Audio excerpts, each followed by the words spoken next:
सप्तशत अथ एकादशो अध्याय।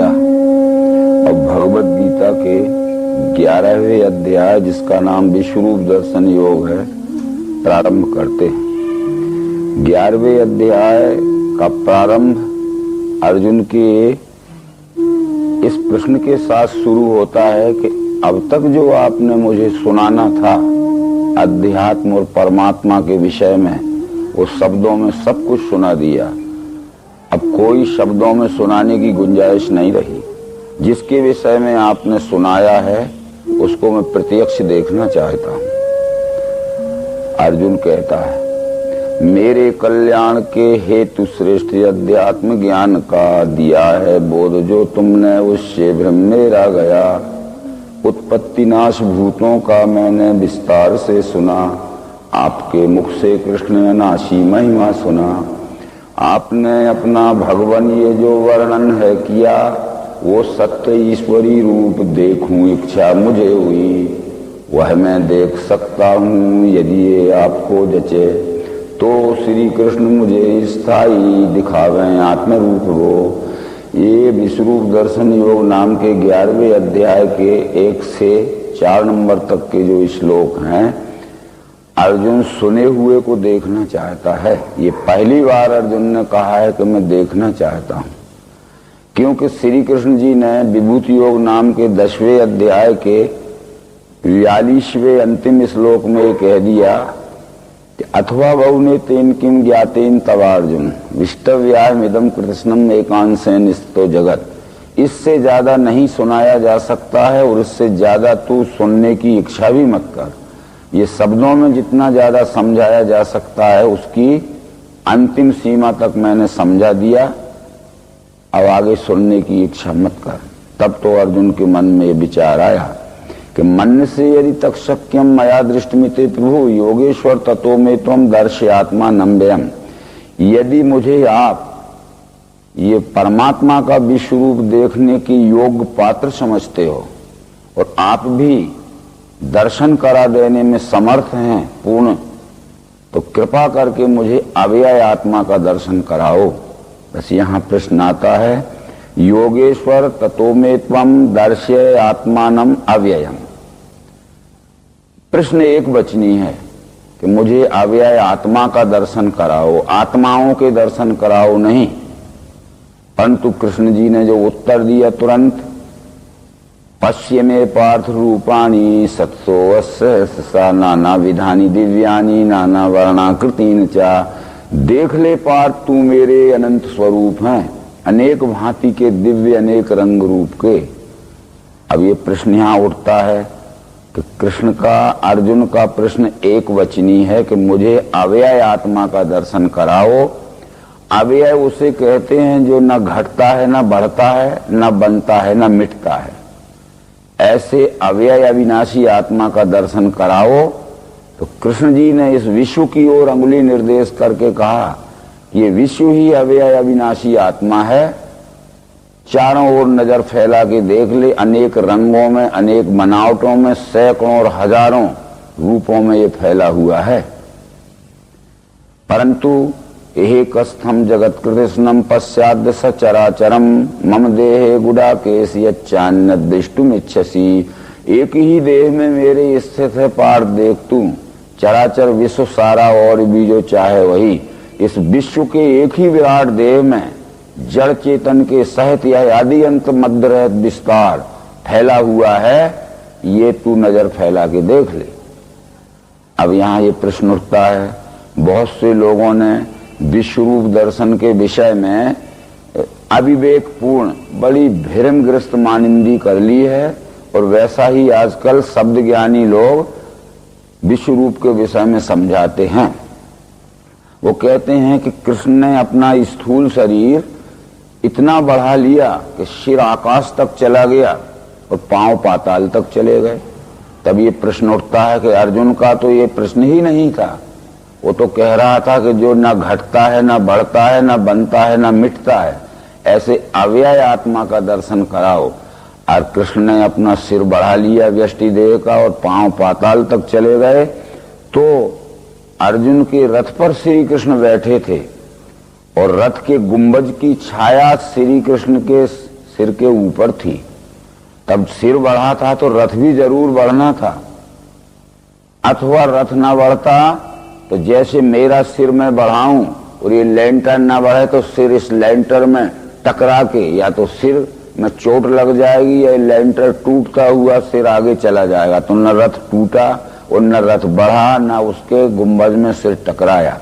यदि पांव बढ़कर पाताल तक चले गए थे तो दोनों सेनाओं के बीच में रथ खड़ा हुआ था। पांव जब पाताल तक घुसते तो धरती फट जाती बहुत सी और हजारों लोग उसमें धसक जाते और बड़ा भीषण आवाज होती उसमें। तो एक आदमी की भी हलचल नहीं हुई, ऐसा कैसा बढ़ाया करिश्मा। ये बिल्कुल गलत अर्थ है। जो स्वयंभू विश्वरूप है वो यही विश्वरूप है, न घटता है न बढ़ता है और न बनता न मिटता है। इसके प्रमाण वेदों में दिए गए। एतद विश्वमिदं सर्वम जगदे तच्च चराचरम परब्रह्म स्वरूपस्य। जो चराचर के सहित यह संपूर्ण जगत दिख रहा है यही परब्रह्म विश्वरूप है। परंतु ओमित्येकाक्षरम ब्रह्म विश्वरूप विलक्षणम साकारम च निराकारम अद्वितीय परात्परम। ओम नाम से इस विश्वरूप परमात्मा को ही कहा गया है और ये साकार निराकार में जड़ चेतन में जो कुछ भी दृश्य दिख रहा है यह सब विश्वरूप ही है। वेदों में अनेक मंत्र ऐसे आए हैं, वो बतलाने के बाद फिर यहाँ प्रयोग शुरू करेंगे। ऋग्वेद में ये कहा गया है कि संयुक्त में तक्षरक्षरम चा व्यक्ता व्यक्तम भरते विश्व ईशा। जो क्षर यानी सगुण, अक्षर यानी निर्गुण का समुच्चय यानी मिला हुआ अखंड एक रूप है और साकार और निराकार आदि कल्पनाएं जिसमें विलय हो जाती हैं उसका नाम विश्वरूप है। तो इस तरह से विश्वरूप के विषय में अनेक प्रमाण दिए हैं। महाराष्ट्र के संतों ने भी इस बात को अपने संत वांग्मय में कहा है कि विश्व है ची आहे स्वरूप विष्णु चे। ज्ञानेश्वर ने भी कहा है कि विश्व रूप पाहे संभवते रूपणे पाहे चहुकड़े तोची दिशे। अर्जुनी छरला अक्षर संचला विश्व रूप बोला एक तत्व। ये दृश्य है तदाकार ममता तेथे बुड़ाली। तीनों लोकी विश्व रूप दिव्य दृष्टि दिखली। ये न घटाया था न बढ़ाया था शरीर को, ये स्वयंभू जो न घटता है न बढ़ता है इस विश्व की ओर अंगुली निर्देश करके ही श्री कृष्ण समझा रहे। परंतु ऐसा समझाने के बाद भी जब अर्जुन नहीं समझा तब कृष्ण ने कहा कि न तू माम शक्यसे दृष्टुम नैनैव चक्षुषा दिव्यम ददामि ते चक्षु पश्चिमे योगमेश्वरम। तू अपने विचार दृष्टि से नहीं समझ पाएगा अर्जुन, इसलिए मैं अपनी विवेकपूर्ण प्रत्यक्ष दर्शन कराने वाली युक्ति देता हूँ दिव्य चक्षु में योग ऐश्वर्य देखिए। अब यहाँ पहली बार शब्द आया। अभी तक तो कृष्ण जी कहता हूँ सुनाता हूँ कह रहे थे, पर अब कह रहे हैं कि मैं जो कहता था या जो सुना रहा था उसको प्रत्यक्ष दिखा देता हूँ। ऐसा कह के कृष्ण जी ने जो कुछ दिखाया अर्जुन को वो दिखाया कि ये पिंड स्वरूप अधिष्ठान की ओर देखो।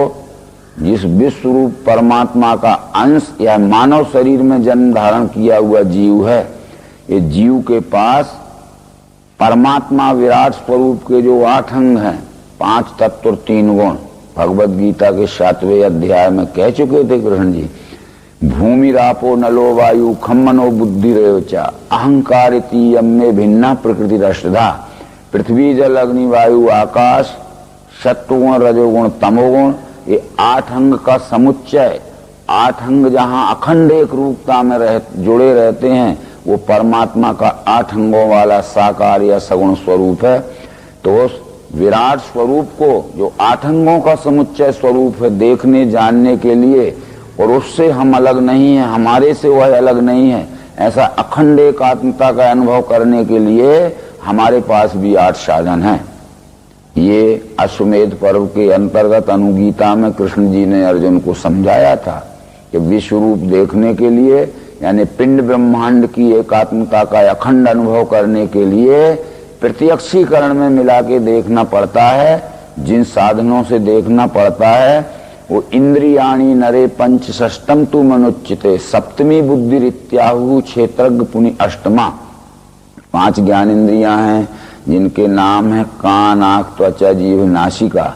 षष्टम तु मनोचिते, छठवां संकल्प विकल्पात्मक वृत्ति मन है। सप्तमी बुद्धि रित्याहु, सातवां साधन निश्चयात्मिका वृत्ति बुद्धि है। और क्षेत्रज्ञ पुनि अष्टमा और आठवां स्वयं जीव आत्मा या ज्ञान है। बस इस शरीर रूपी स्थान में ये 8 साधनों के साथ ये जीव आत्मा बैठा है। वो विराट के 8 अंग ही इस मानव शरीर में अंश रूप से 8 साधन बने हैं। अतः यह साधक स्वरूप जीव अपने 5 ज्ञानेंद्रिय, 6वें वंश, 7वीं बुद्धि और स्वयं 8वां जीव आत्मा प्रत्यक्ष दर्शन के साधन पथ पर चलकर अपने साध्य स्वरूप में एकात्मता का अनुभव कर ले। इसके लिए प्रत्यक्ष प्रयोग दिखाना पड़ेगा। तो विश्व में का कोई भी छोटा सा अंश स्वरूप पदार्थ अपने सामने रखना पड़ेगा, कोई भी चीज, क्योंकि योग करने के लिए प्रयोग करना बहुत जरूरी है और प्रयोग करने के लिए पदार्थ सामने होना बहुत जरूरी है। किसी प्रयोगशाला में हम जावें और वहां कोई पदार्थ ही ना हो तो डिमॉन्स्ट्रेटर डिमॉन्स्ट्रेशन करके किस बात के ऊपर समझाएगा।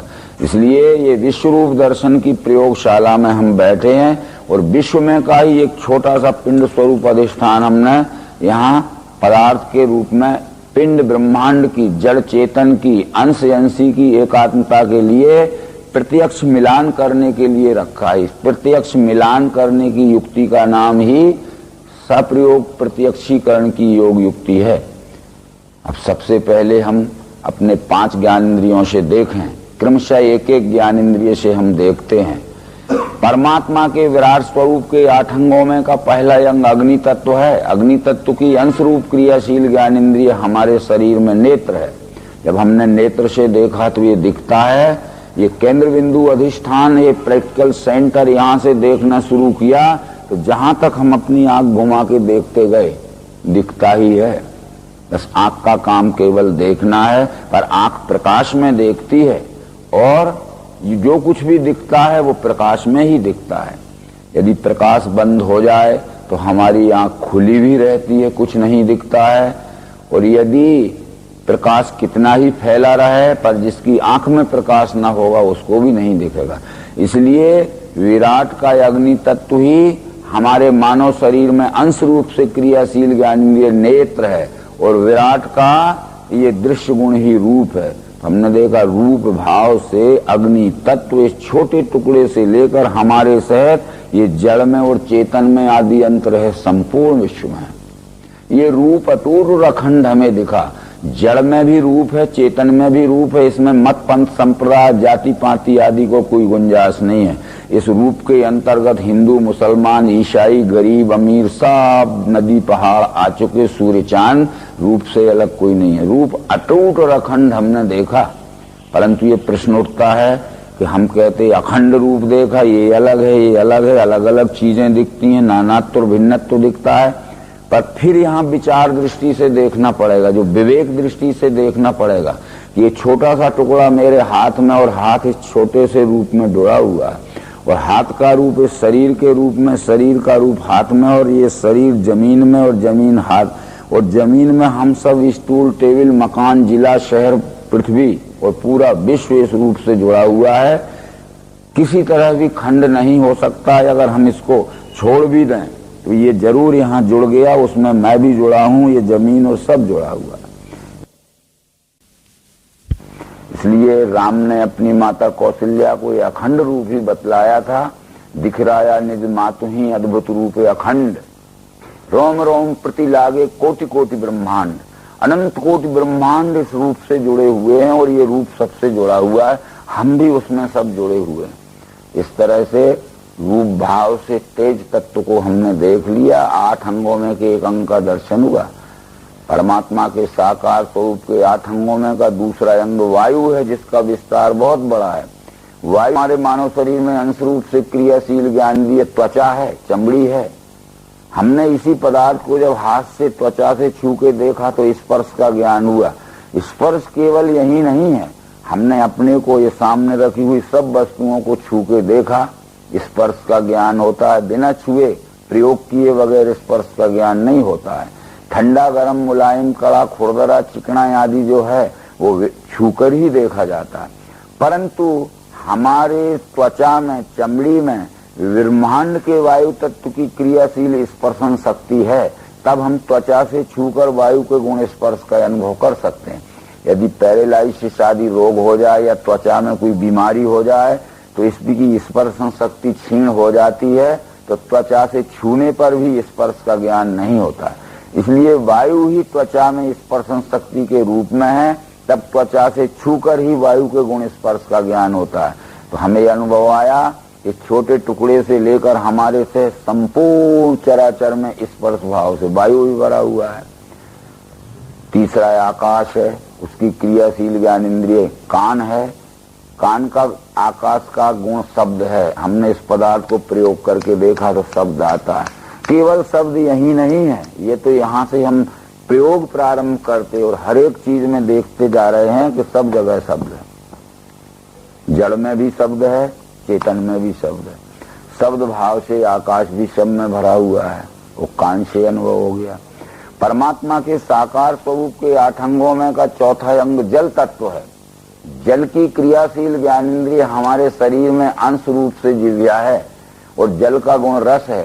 जीव से जब हमने इस पदार्थ को चख के देखा तो इसमें स्वाद या रस का अनुभव आया। केवल इसी में नहीं, हमने अपने हाथ को जीव से चख के देखा। मट्टी के टुकड़े को, लकड़ी के टुकड़े को, कागज को, रेगजीन को, धातु को, किसी भी चीज को जीव में प्रयोग करके चखेंगे तो अवश्य स्वाद का अनुभव आता है। इस तरह एक छोटे से टुकड़े से लेकर हमारे से संपूर्ण विश्व में रस भाव से जल भरा हुआ है। यदि जीव में जो जल तत्व की अंश रूप क्रियाशील रसनम शक्ति है, गीलापन है, द्रवता है, ये शुष्क हो जाएगी तो जीव से चखने पर भी जल के गुण रस का स्वाद नहीं आएगा। 5वां पृथ्वी है। पृथ्वी हमारे मानव शरीर में अंश रूप से क्रियाशील ज्ञानेंद्रिय नासिका है और पृथ्वी का गुण गंध है। हमने इस पदार्थ को नाक से सूंघ के देखा तो उसमें वास या गंध है। हमने अपने को सूंघ के देखा, लकड़ी के टुकड़े को, मट्टी के टुकड़े को, सामने रखी हुई सब वस्तुओं को, और जहां तक हमने आंख से रूप देखा है वहां तक नाक से भी सूंघ के देखते जाए गंध ही मिलेगी। अतः गंध भाव से पृथ्वी तत्व भी अटूट और अखंड है। यह 5 तत्वों की बनी हुई 5 ज्ञानेंद्रियों से हमने जब प्रयोग में प्रत्यक्ष मिलान करके देखा तो 5 तत्व ही हमें सब जगह दिखे। परंतु अब प्रश्न होता है कि छोटा टुकड़ा 5 मिलकर 1 है, 1 में ही 5 हैं। किसी से पूछा जाए कि 1 है कि 5 हैं, बहुत से लोग कहेंगे 1 है।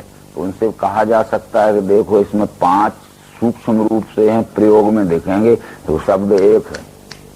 छुआ स्पर्श 2, दिखता है रूप 3, सूंघोगे गंध 4, जीव से चखोगे तो स्वाद या रस 5, और कहोगे 5 हैं तो फिर कहा जाएगा कि यदि 5 हैं तो 5 को अलग अलग निकाल के 5 प्लेटों में रख दीजिए, तो ये 5 अलग अलग नहीं हो सकता। यानी ये 5 तत्व की अखंड एकात्मता इस छोटे से टुकड़े में भी है और 5 तत्व की अखंड एकात्मता आदि अंत मध्य रह चराचर विश्व में भी है।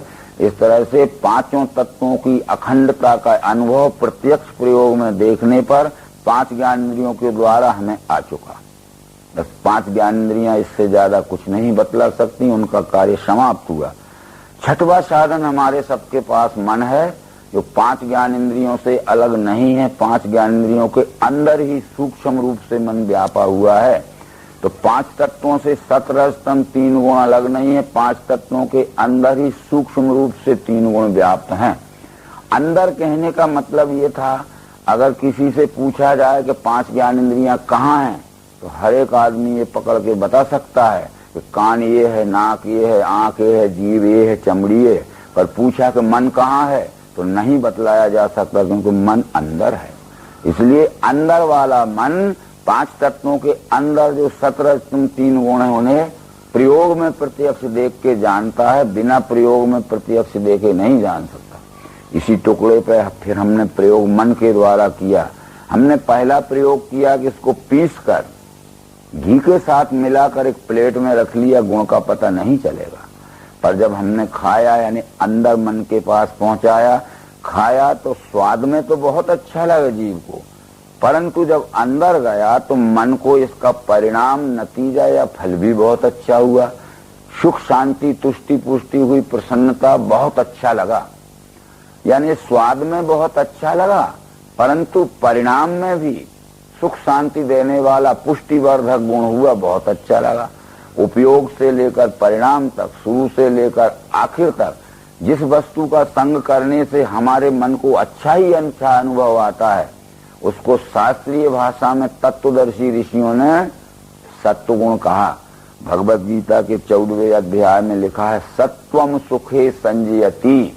जिस वस्तु का संग करने से मन को सुख होता है, ये सुख देने वाला गुण सत्व गुण है, इस तरह पहचाना जा सकता है। इसी वस्तु को हमने पानी के साथ घोलकर शरबत बना के पात्र में रख लिया, गुण का पता नहीं चलेगा। प्यास लगने पर जब हम शरबत पीते हैं, 1-2 गिलास पीने पर प्यास नहीं मिटती है तो 3-4 गिलास भी पी लेते हैं। शरबत पीते समय तो अच्छा ही लगता है, परंतु जब अंदर गया मन के पास तो उसका परिणाम मन के ऊपर कुछ बुरा पड़ता है। सर्दी, जुखाम, खांसी, खोखरा, गले में दर्द, उपयोग में अच्छा और नतीजा यानी परिणाम में बुरा। पहले कुछ अच्छा, बाद में कुछ बुरा, अच्छा बुरा मिलवा अनुभव जब हमारे मन को आता है, वह वस्तु का रजोगुण है। परंतु ये निरा डल्ला हमने चबाया तो दांतों में टक्कर लगेगी, मांस मसूड़ों का छिल जाएगा, चबाने में कष्ट होगा। परंतु अंदर जाते ही चिकित्सा शास्त्र के सिद्धांत से निरे शक्कर का गुण ऊष्मा बढ़ाना है, तो चबाने में भी तकलीफ और अंदर पेट में गया तो मन के ऊपर पेट में डाय जलन हो गई, यूराइन वर्ण भी हो सकता है, खूनी अतिसार भी हो सकता है, गर्मी की प्रतिक्रिया पूरे शरीर पर फैलेगी तो सिर में चक्कर भी आ सकते हैं, हेडक भी हो सकता है। इसलिए चबाने से लेकर परिणाम तक हमारे मन के ऊपर बुरा ही बुरा असर आया। इसलिए मन के ऊपर जिस वस्तु का संग करने से बुरा परिणाम आता है, उसका नाम ही शास्त्रीय भाषा में तमोगुण है। सुखम तुष्टि प्रकाशस्य त्रियस्ते सात्विका गुणा। सुख देना, संतुष्टि देना और ज्ञान का प्रकाश देना, ये सत्व गुण के लक्षण है। दुखम रुष्टि अप्रकाशस्य त्रियस्ते तामसा गुणा। दुख देना, रुष्ट रहना और अज्ञान या प्रमाद बढ़ाना, ये तमोगुण के लक्षण है। इस तरह से इस वस्तु को खाने के बाद ही गुणों का पता चला। यह बात भी भगवत गीता में बता दी गई है 18वें अध्याय के 40वें श्लोक में, न तदस्ति पृथिव्याम वा दिवि देवेषु वा पुनः सत्वम प्रकृति जैर मुक्ते यदेवी स्यात् त्रिविर्गुणे। तीनों लोक में जहाँ तक पंचतत्वात्मक रचना है, खोजने पर भी कोई ऐसी वस्तु नहीं मिलेगी जिसमें 3 गुण ना हो। पर संग करेंगे तब मन ही 3 प्रकार का अनुभव लेगा।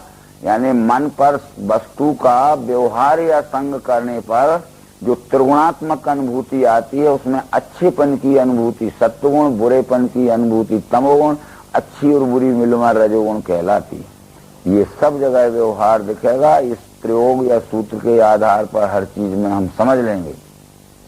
परंतु हमें ऐसा लगा कि इस छोटे से टुकड़े में 5 तत्व 5 ज्ञानेंद्रियों के द्वारा और सत रज तम 3 गुण अपने मन से संग करने पर प्रयोग में हमने देखे। 5 तत्व और 3 गुण की अखंड एकात्मा इस छोटे टुकड़े में, इस तरह 5 तत्व और 3 गुण की अखंड आत्मा एकात्मता इस संपूर्ण चराचर विश्व में है।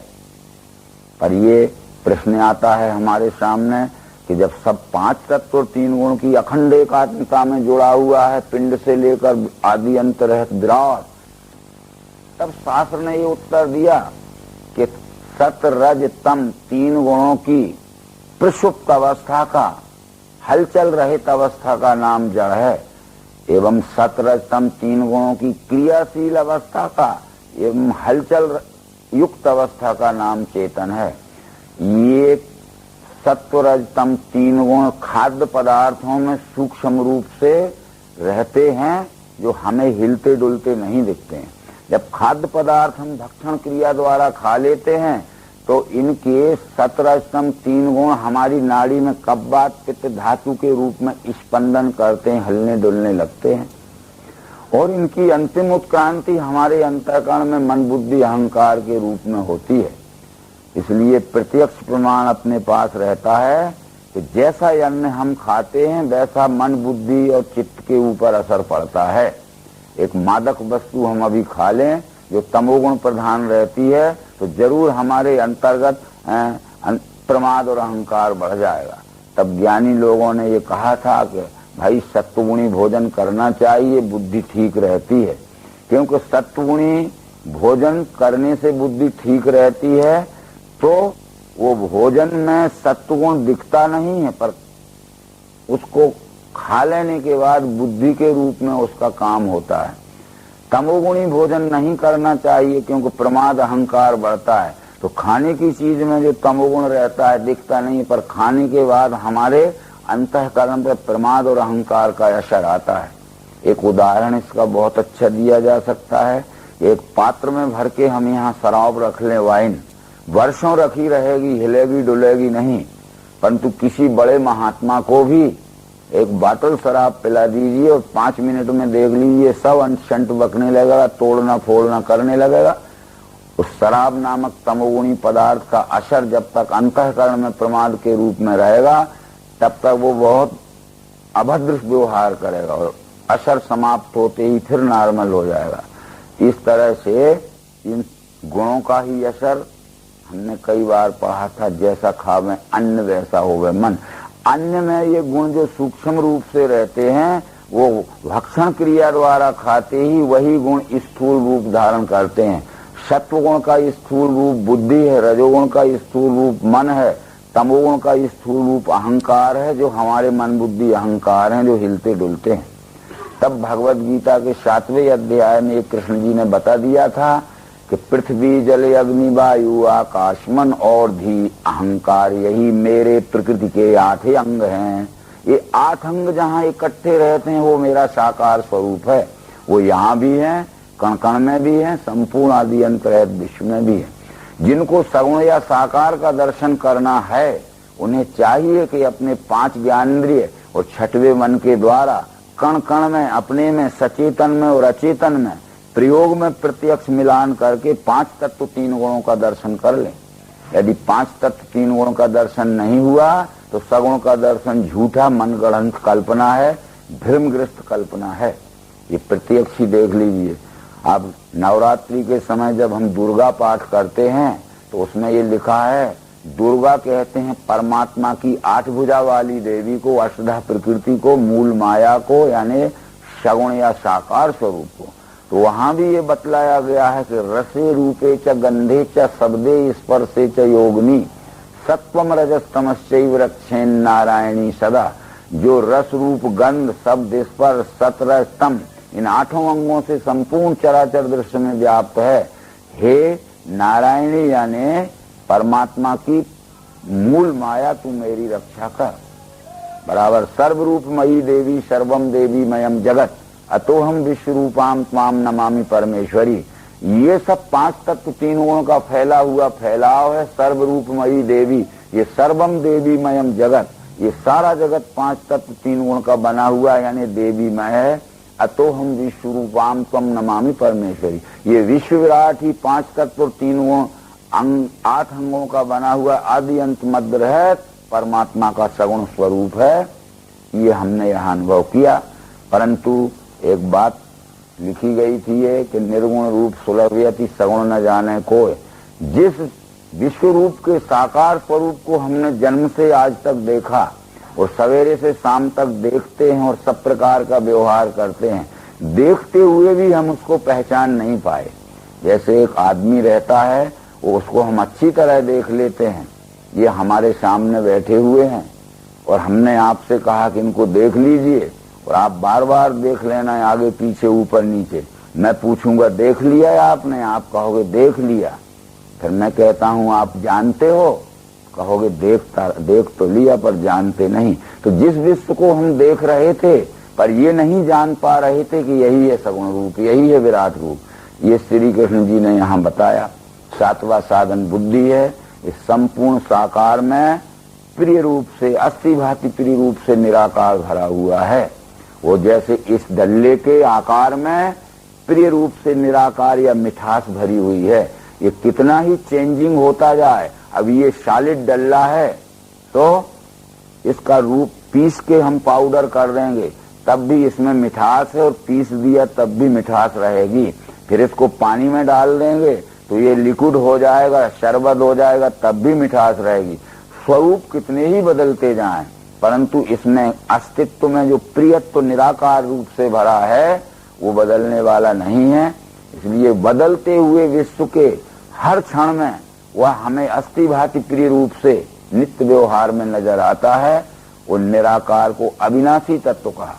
परंतु एक बात इसमें आई, कुछ लोग कहने लगे कि साकार सत्य है, निराकार झूठा है। कुछ लोग कहने लगे कि निराकार सत्य है, साकार झूठा है। आज ये जगत का यही हाल है। आर्य समाज, कबीर पंथ, इस्लाम और ईसाई धर्म कहते हैं कि निराकार सच्चा है, साकार झूठा है। पर कुछ लोग कहते हैं कि साकार सच्चा है, निराकार झूठा है। तो ये सच्चे झूठे का भ्रम इस जीव का कैसे जावे? तब सदगुरु ने समझा दिया कि जो कहते हैं कि साकार झूठ सच्चा है, निराकार झूठा है, तो एक काम करें, इसके आकार को निकाल लें। इसमें भरी हुई जो मिठास निराकार है वो झूठी है, तो मिठास नहीं आना चाहिए झूठी। आकार अकेला निकाल के, जब आकार अकेला निकाला तो आकार अकेला नहीं निकलता, उसके साथ मिठास आती है, निराकार आता है। फिर छोटा भी रूप हमने किया तो उसका आकार ही आकार के सह साकार निकालने में निराकार मिठास उसके साथ में न आवे, तब भी अवश्य कितना ही छोटा कान निकाला जाएगा, आकार के साथ में निराकार मिठास भी आती है। परंतु जब ये हमने सोचा कि निराकार को साकार से अलग कर ले, तो इसकी मिठास निराकार को ही निकालना चाहा, तो इसके साथ आकार यानी साकार आता है, अलग होता ही नहीं है भरसक संभव प्रयत्न करने पर। तो परस्पर आश्रिता हेते परस्परम अनुवृता, परस्परेण वर्तन्ते धारयन्ति परस्परम, अन्योन्य मिथुना हेते अन्योन्य उपजीवना, क्षणम वियोगो न हे श्याम न त्यजन्ति परस्परम। साकार से निराकार और निराकार से साकार, जैसे इसके डल्ले से आकार से मिठास निराकार और मिठास निराकार से इसका आकार अलग हो ही नहीं सकता। तब तो ये वस्तु दो है ही नहीं, तो दो अलग कहाँ से हो जाए? केवल भ्रम की कल्पना से हमने दो माना था। तब सदगुरु ने कहा कि इसका नाम बता देते हैं, ये खड़ी साकर है। जब इसका नाम लिया हमने मिश्री, तो पूछा है आपसे कि आकार काय का दिख रहा है? मिश्री का। मिठास काय की है? मिश्री की। और नाम क्या है? मिश्री। यो लोक त्रेमा विश्व विभर्त ईश्वरा अनंतस्यात्मा विश्व रूपो यह करता त्र्यम यदा बिंदते ब्रह्म में। बस तीनों कल्पना में वो आकार भी मिश्री है, मिठास भी मिश्री है, नाम भी मिश्री है। तब बहुत पहले हमारे विद्वानों ने ये कहा था, हमें क्या कहा था? राम नाम लड्डू, गोपाल नाम खीर, और हरि नाम मिश्री तो घोर घोर पी है। राम नाम लड्डू, लड्डू इसलिए कहा था कि जब आटा अलग रहता है, शक्कर अलग रहती, तो दो नाम रहते हैं। जब आटा को शक्कर में मिला के गोल कर दिया तो क्या नाम होता है? लड्डू। लड्डू आटा को कहते हो कि शक्कर को कहते हो? अरे आटा और शक्कर दोनों इकट्ठे मिल गए लड्डू। लड्डू कहते ही आटा भी उसी में है, शक्कर भी उसी में है। गोपाल नाम खीर, जब चावल अलग रहता है, दूध अलग रहता है, तो दो नाम रहते हैं। जब चावल को दूध में डाल के पका देते तो खीर नाम हो जाता है। खीर चावल को कहते हैं कि दूध को, यानी खीर कहते ही चावल भी उसी में है, दूध भी उसी में है। तो हरि नाम मिश्री तो घोर घोर पी।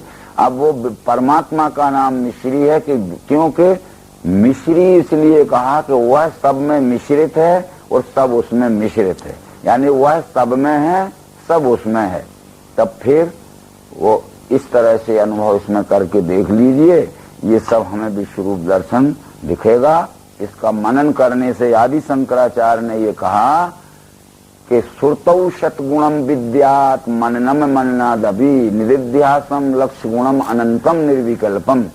सुने हुए और समझे हुए ज्ञान को 100 बार मनन करना पड़ेगा, तब निश्चय पक्का होगा। केवल एक क्षण में ही पक्का नहीं होता है, अभ्यास से पुनः पुनः। ये अर्जुन ने देखा।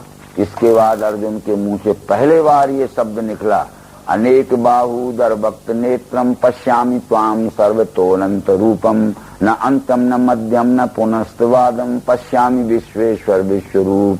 अनेक बाहु मुख पेट आंखें सर्वत्र देखा तुमको अनंत, दिखे नहीं अंत न मध्य आदि हे देव विश्वेश्वर विश्वरूप। अब भगवद गीता में जो मंत्र आते हैं, दंडोत प्रभु तुमको सर्वरूपी, सर्वत्र आगे और पीठ से भी, आगे भी तुम्हें नमस्कार, पीछे भी नमस्कार। अरे कृष्ण तो अर्जुन के रथ पे आगे बैठे थे, तो आगे ही नमस्कार करना था, पीछे नमस्कार किसको कर रहा? आगे है वह भी विश्वरूप है, स्वयंभू, और पीछे है वह भी विश्वरूप है। क्योंकि वेदों ने इस बात को प्रमाणित किया, ओम ब्रह्मई वेदम मृतम पुरस्तात् ब्रह्म पश्चात ब्रह्म दक्षिणताश्चोत्तरेण अधः च ऊर्ध्वं पृष्ठं ब्रह्म वेदम विश्वमिदं वरिष्ठम। पुरस्तात् ब्रह्म, आगे भी ब्रह्म, पश्चात ब्रह्म, पीछे भी ब्रह्म, दक्षिणताश्चोत, दाहिनी बाईं और भी वही फैला हुआ, अधः नीचे च ऊर्ध्वं, ऊपर भी, पृष्ठम व्याप कर सब ओर फैला हुआ है, ब्रह्म एव इदम विश्वम।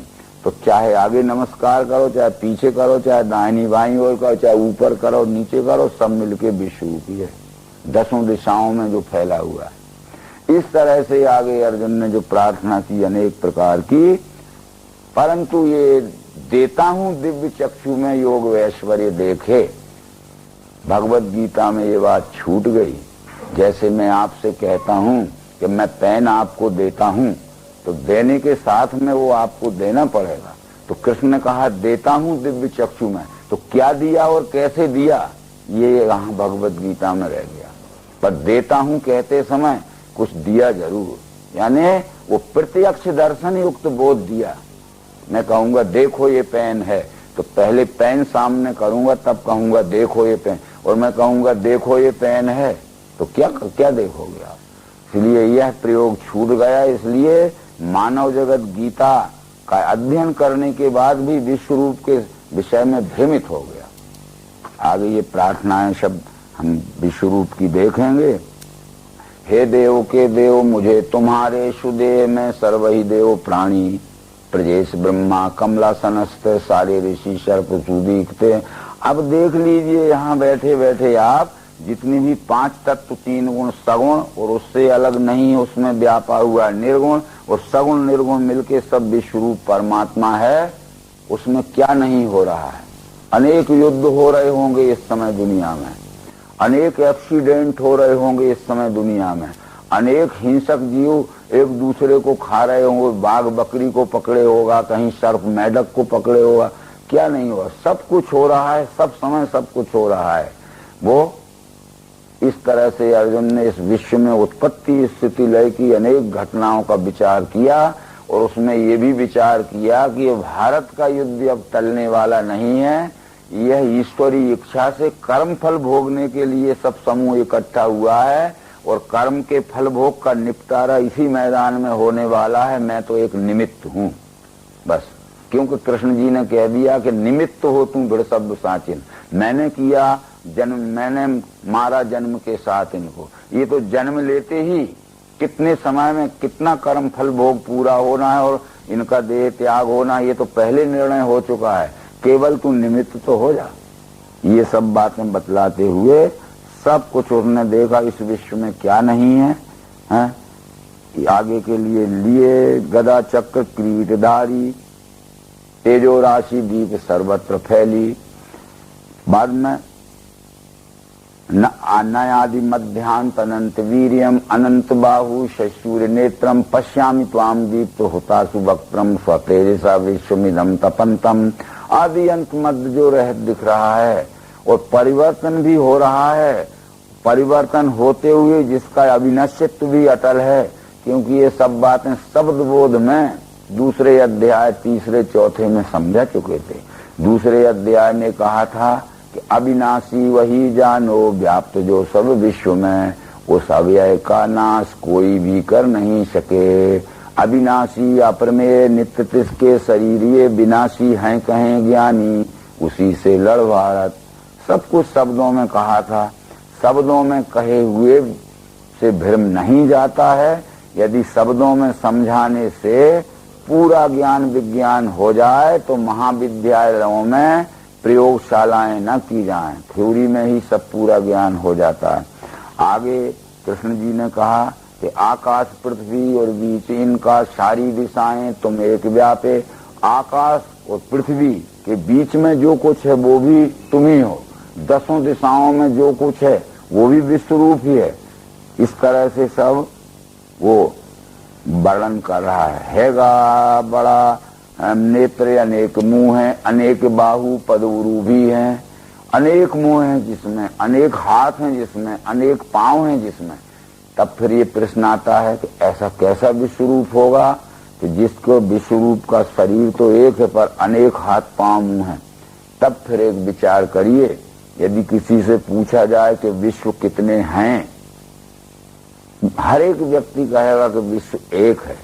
पर पूछा जाए कि विश्व तो एक है पर उसमें सिर कितने हैं, गिनती नहीं है। पक्षियों के सिर हैं, पशुओं के सिर हैं, मनुष्य, एक ही विश्व में अनंत सिर हैं, अनंत आंखें हैं, अनंत पांव हैं, अनंत पेट हैं। क्योंकि ये सब बातें भगवद गीता के आगे के प्रसंगों में 13वें अध्याय में आ गई हैं। वो कहते हैं कि भीतर बाहर भूतों के हिलता है, स्थिर है वही, सूक्ष्मत्व से नहीं दिखे, दूर है अरूपास है, सर्वत्र कान है उसको, सर्वत्र नेत्र हैं उसको, सबों में व्याप्त है वही। ये सब बातें वेदों में भी आई हैं। वेद के पुरुष सूक्त में कहा है सहस्त्र शीर्षः पुरुषा, वहां भी एक वचनी शब्द है। पुरुषा यानी उस परमात्मा के सहस्त्र शीर्षा यानी अनंत सिर हैं, अनंत नेत्र हैं, अनंत पांव हैं। तो विश्व एक ही है पर उसमें अनंत सिर, पेट, पैर, हाथ हैं। उदाहरण के लिए बहुत छोटा सा उदाहरण दिया जाए, मैं आपसे पूछता हूं कि भारत देश तो एक ही है ना, परंतु उसमें प्रांत कितने हैं? हर एक प्रांत में जिले कितने हैं?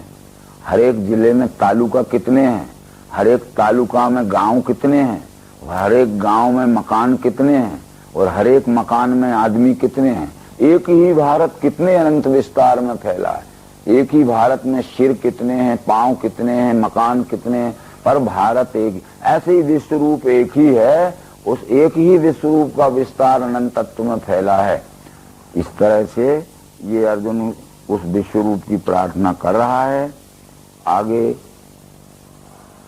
कराल डाल हैं जिसमें तुम्हारे कालाग्नि से मुख देख के मैं दिशा गया भूल, सुखी नहीं हूँ, कृपा करो देव जगन निवास। ये सब कहते कहते अंत में अर्जुन को दृश्य भी दिख गया और हे देव कीर्ति सुन के तुम्हारी सहर्ष होके जन प्रेम धारें। कहता है जो विवेक बुद्धि वाले मनुष्य हैं वो ये विश्व रूप को पहचान के बड़े हर्षित होते हैं। जो मूर्ख बुद्धि के लोग हैं ये विश्व रूप की परिवर्तन गति देख के रोते गाते चिल्लाते हैं। अब विवेक बुद्धि वाले मनुष्य हैं तो जो पैदा हुआ है, चाहे वो भाई हो, चाहे बहन हो, चाहे पत्नी हो, चाहे माता हो, चाहे पिता हो, वो तो कभी ना कभी जाएगा ही। वो विवेक बुद्धि वाले मिलते समय भी और बिछुड़ते समय भी हर्ष शोक नहीं करते हैं। परंतु जो मूर्ख बुद्धि वाले लोग हैं वो मिलते समय तो बहुत बाजा बजाते हैं, ये बिजली की झालरें लटका लेते हैं, अनेक प्रकार के उत्सव करते हैं, और बिछुड़ते समय खाना पीना छोड़ के पत्थर पर सिर मार के रोते भी हैं।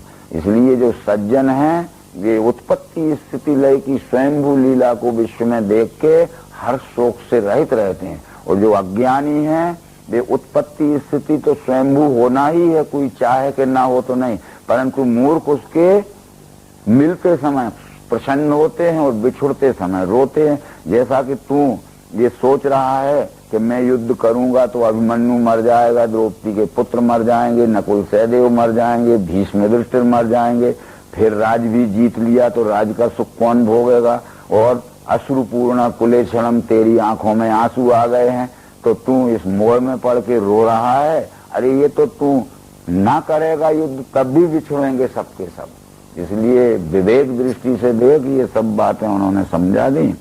और आगे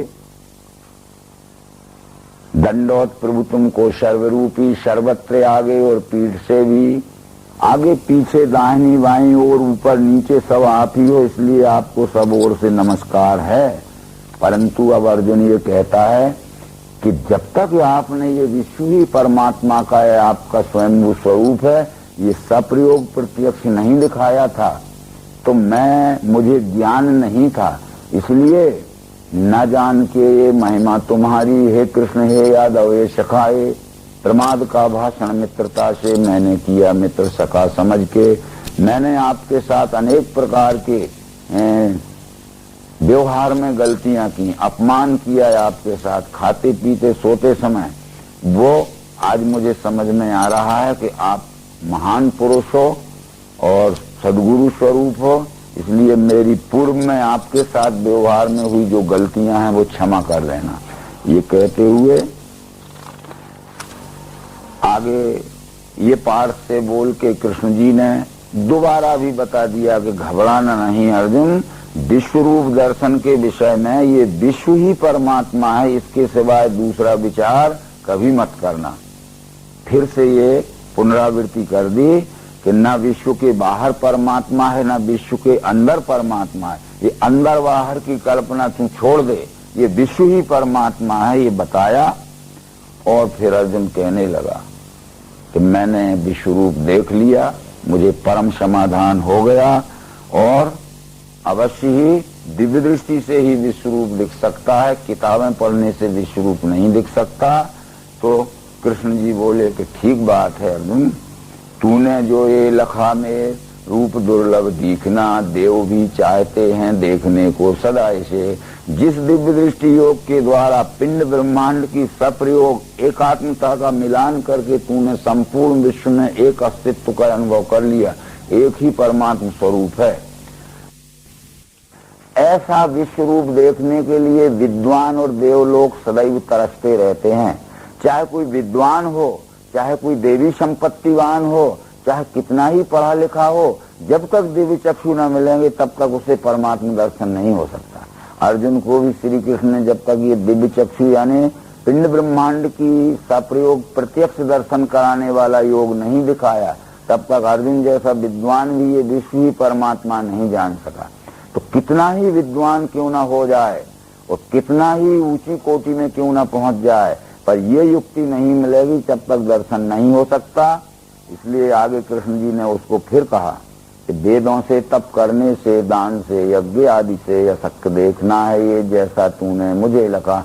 चाहे कोई वेद पढ़ ले, चाहे कोई दान दे दे, यज्ञ कर ले, कितना ही क्लिष्ट तप कर ले, इन उपायों से परमात्मा दर्शन नहीं होता है।